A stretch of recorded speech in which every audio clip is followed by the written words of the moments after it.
we're going to use, it is Android based. Okay. Operator login, just go to login. It'll bring you to the dashboard.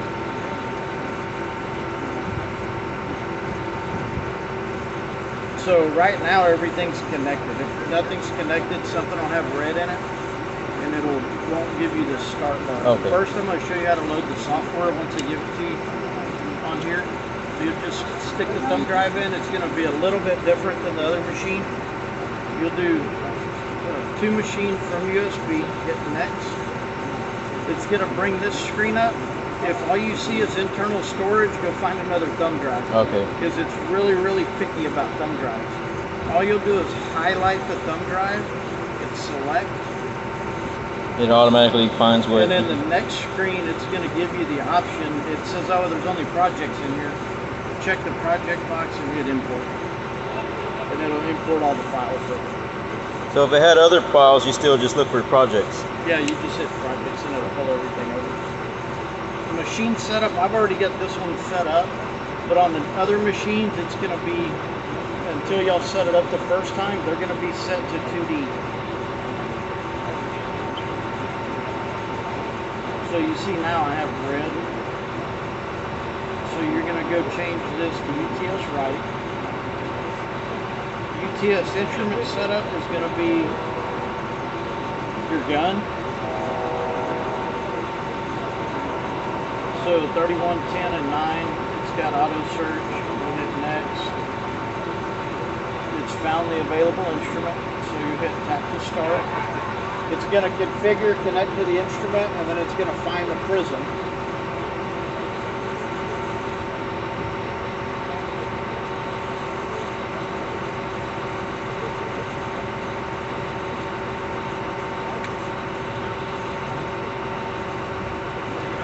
So now it's searching for the prism.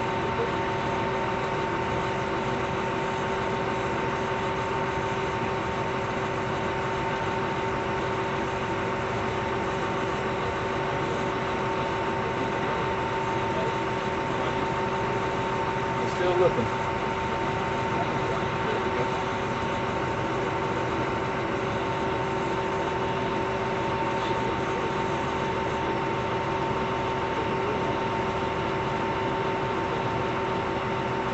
That's another problem.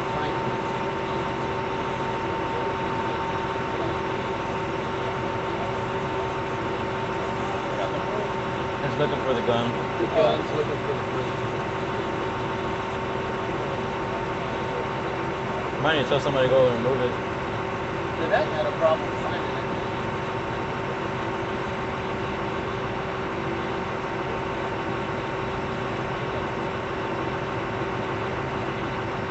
But I also did move the machine a little bit. Oh, you locked on earlier? Yeah, it was working when I was down back there.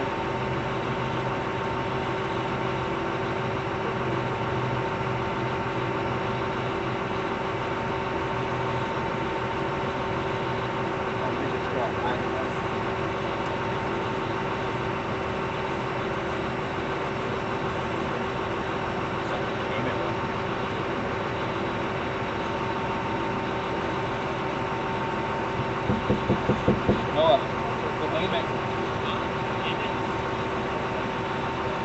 It's the only thing I don't like about UTS.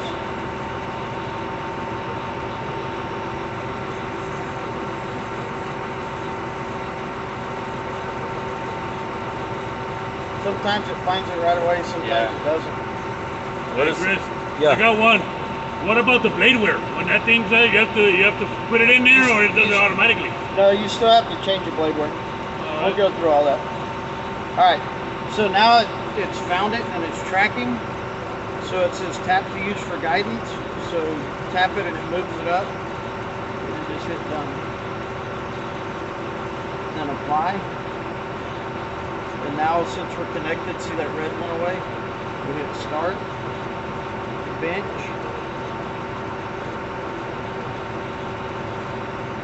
And let me say 4527. I believe so. 4526 comes up. Apply and bench. And done. Bench successful. So once you're done, you'll have your main screen here. So this is a plan view. If you take one finger, you can move it around. You can make it bigger. Okay. You can make it bigger. You can make it smaller. 2 fingers and slide, and you've got a cross section and a profile view. And then again, you have cross section, profile, and plan view. Then you go back to your main view. Cut fill left, elevation, cut fill right. That elevation is at that blade tip. So if I want to move it, if I click this little blade right here, it'll move it to the other side. You don't have it where you can like they level it. You don't have to level the blade. You don't have to level The blade thing? to pinch it. Yeah. You don't have to level Oh, it. you don't. You want it as close as possible, but you don't have to put a level on it.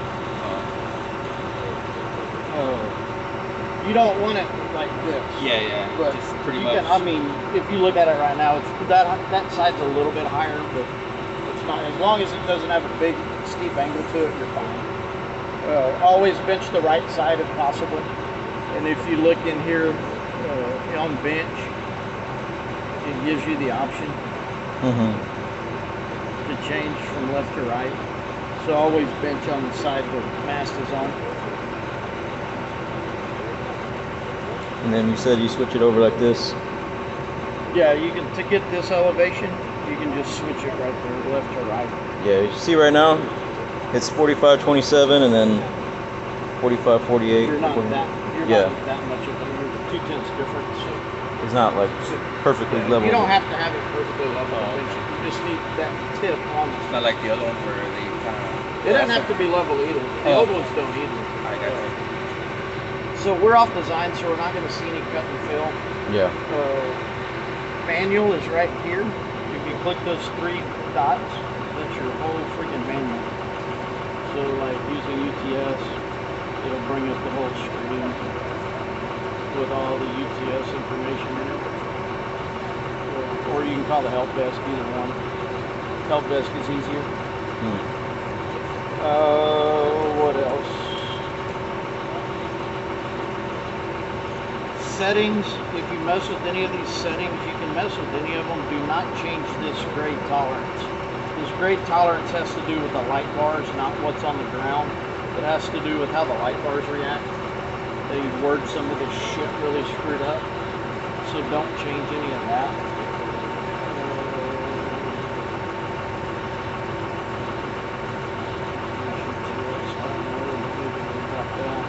When you're in this bench menu, you also have the option to move your mast up and down.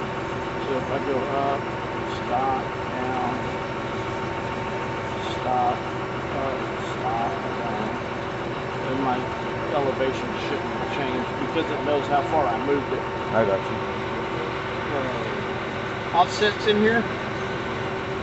This is your vertical offset. You tap and hold it. You can go in here. We can put 1 foot, negative, apply. And now it's right there. Okay, so you touch the icon Yeah, itself. you touch and hold it. And we'll go back to 0. So one thing you can do in here that you couldn't do in the other ones, if I tap and hold on here, and then I click this little box right here next to the memory, I can go create a memory, and I can create a 0.50 negative, save, create 0.75 negative, save. I'm going to do one more. 1 foot, save. Line sweep is done. Apply. Now I've got those 4, basically 0, 50, 75, and 1 in there. If I just tap on here one time, Go cycle through. it'll cycle through them. So you could technically go in here, edit, And give it a name. subgrade, Which separate they want to pick, right? put rock. Now the operator is not going to see those right here though. The only way he'll see those is if he taps and holds and goes in here. Yeah. And picks the list. So you can name them if you want to, but he has to go in here and pick them off the list to see it. Otherwise, he can just toggle through them if he knows what's going on. You know, you finish with a job, go to a new job. Your offsets are different. Just tap and hold, go back into memories, and you can either go in and edit them, or you can just delete them and start over.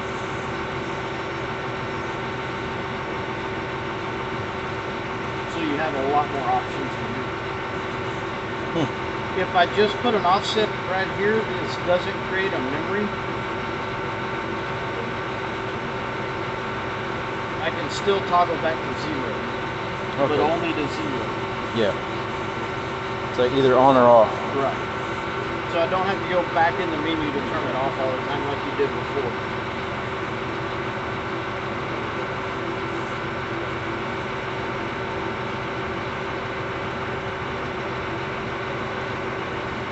You can still change it here.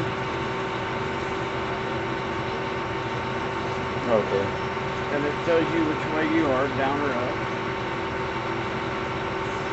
Offsets, you can do vertical or horizontal offsets. Like if I want to select this line, I'll tap and hold, choose line 1,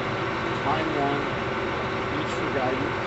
And I can tap in here, and I can tell it I want to go 10 foot, 5, and now it's 10 foot outside. So this is your line and this is your offset. If I want it the other way, I just hit negative. Then it puts it on the inside. Now, I assume it's the same way you just toggle it on and off to touch it. Go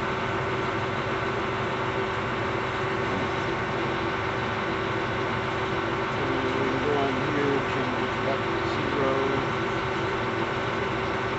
And then to unselect that line, you just tap and hold it, choose line.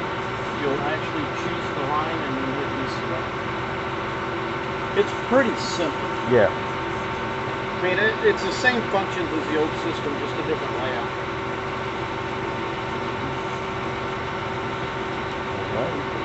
You can actually, I didn't show them, but if you see something like a manhole, you can actually click this little button right here. Oh, so record where it's at? Just recorded the point. But it goes wherever the, like wherever you're getting the grade is up? Wherever that red dot is. Yeah. Got you. So I can edit it and I can change the name. I can't change the northern eastern elevation, but I can change the name.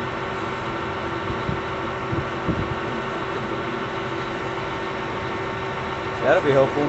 And sometimes like when we're out there and they're like doing something, they can just do it themselves real quick. Yeah, like can you find me this? Or right, that's what it is? Yeah. Yeah, and you can, like if I put this point in here,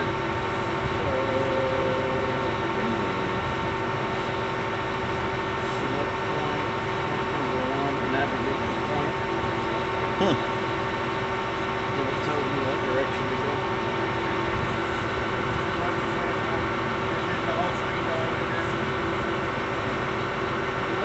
Most people don't use that function. Yeah. It's there. That is pretty cool. I mean, that's pretty much it for what y'all need to know. I mean, operating it's the exact same way. Once you get the designer, operating it the exact same way. I guess the only thing I guess would have been like going through the setting up, like finding out where the channel ID and radio. So that's all. If we go back to this, if we go back to the main screen, just hit the shovel, and it's all right here. UTS instrument, and here's all the channel IDs. Alrighty. And then you can change it all in here, and then just hit next, and then it'll bring it. If there's any available ones, it'll bring it down here, and then you just select it. It'll move it up.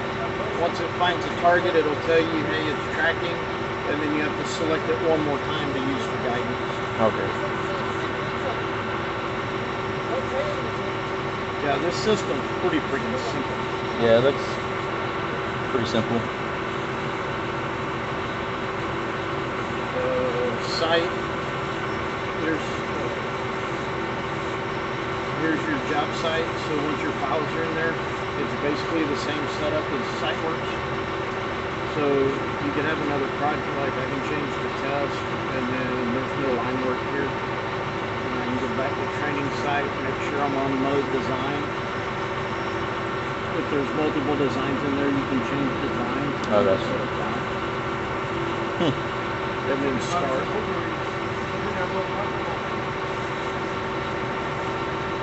We're already benched, so it doesn't matter. Because the operators typically don't bench it, right? Y'all do? No, we did. Alrighty, that about it? That's pretty much it. If there's something in red, if you click on the system status, it'll show you where the error is. If it's guidance solution, it's typically because the total station's not connected. If it's any one of these other ones, call the help desk. The number should be on the back of the display somewhere. There should be a sticker on it. Yeah, there's one right